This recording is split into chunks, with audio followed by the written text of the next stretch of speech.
Hey guys, Chris here, welcome back to the channel, and today we're going to check out the album Rubbersoul by the Beatles. This album was released December the 3rd, 1965.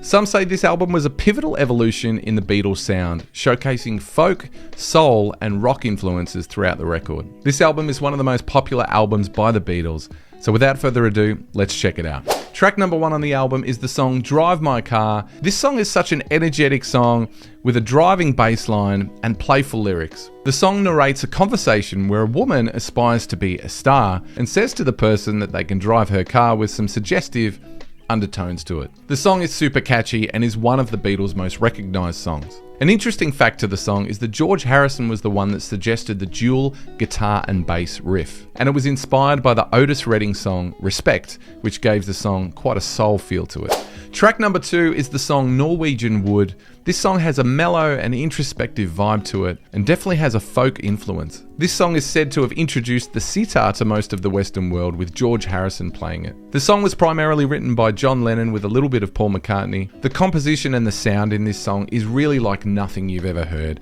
and I've got to say it's probably one of my favourite songs on this album. Track number 3 is the song You Won't See Me. This track reflects the frustration of unreturned communication in a relationship. Once again, the melody in this song is so apparent, and the Motown-inspired groove. And believe it or not, at 3 minutes and 22 seconds, this song was, at the time, one of the Beatles' longest songs, and it showcased their move to moving towards longer compositions.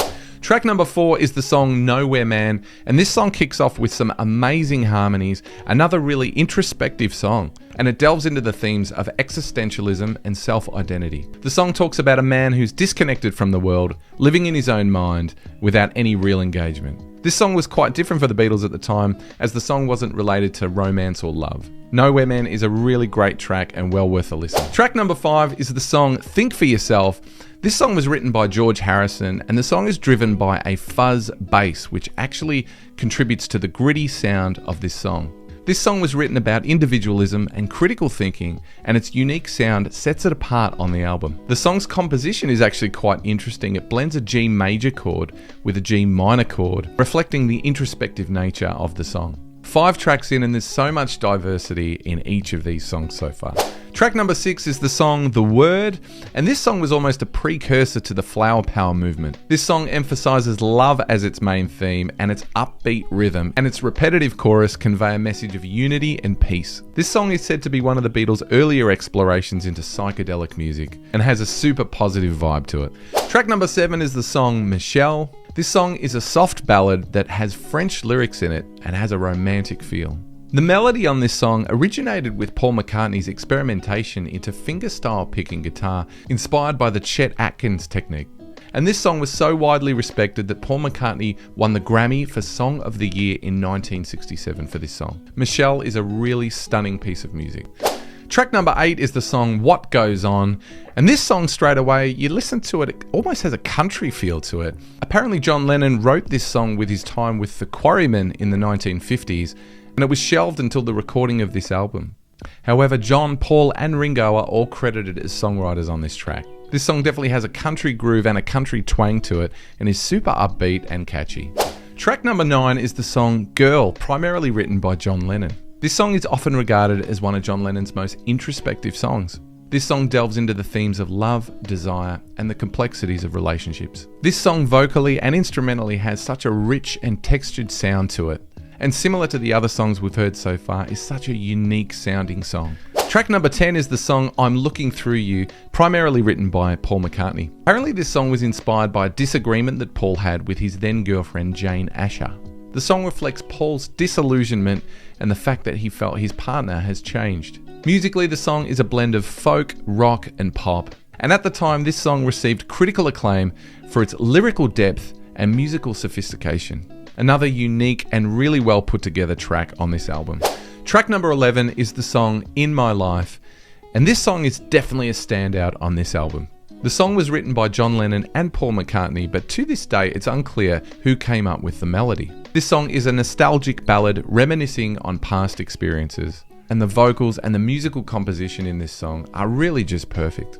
The heartfelt lyrics and the melody have made this one of the Beatles' greatest songs ever written. Interesting fact, the piano solo on this song was recorded by George Martin, and was recorded at half speed and then sped up to achieve its unique sound that you hear on the record. In My Life remains an absolute classic. Track number 12 is the song Wait. The song Wait has an interesting composition of major and minor shifting chords, and the song was apparently written about rekindling a relationship. The alternating moods in this song kind of reflect the uncertainty of the relationship. This song was actually originally recorded for the Help album, but was left unreleased until Rubbersoul, showcasing the band's massive output. And when you know that, the song definitely has a Help era vibe to it with the tambourine and the catchiness of the song.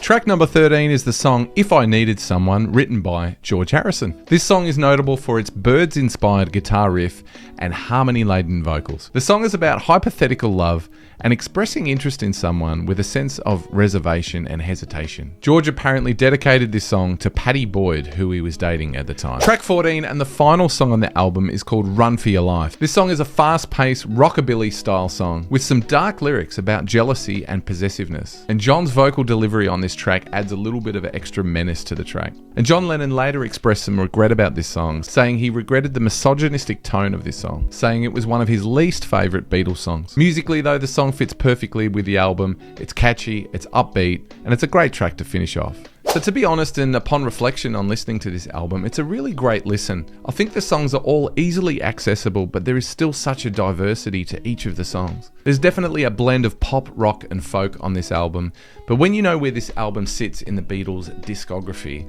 it makes sense that the Beatles are transitioning from a more pop sound into a more introspective sound. Songs like Norwegian Wood and the song The Word stand out to me, showing shifting perspectives of the band. I think this album is kind of like at that sweet spot of where the band is transitioning from a pop sound into something a little bit more deep and introspective. It's a great album that's captured in that specific moment in time, and I can understand why it's popular with Beatles fans. I still can't quite decide which one I like better out of Abbey Road and Rubber Soul, but please let me know in the comments what your thoughts are. Do you like this album? Are there any particular songs on this album that stood out for you? And let me know any other Beatles albums or songs that you think are amazing. Don't forget to hit subscribe, and I'll catch you on the next video.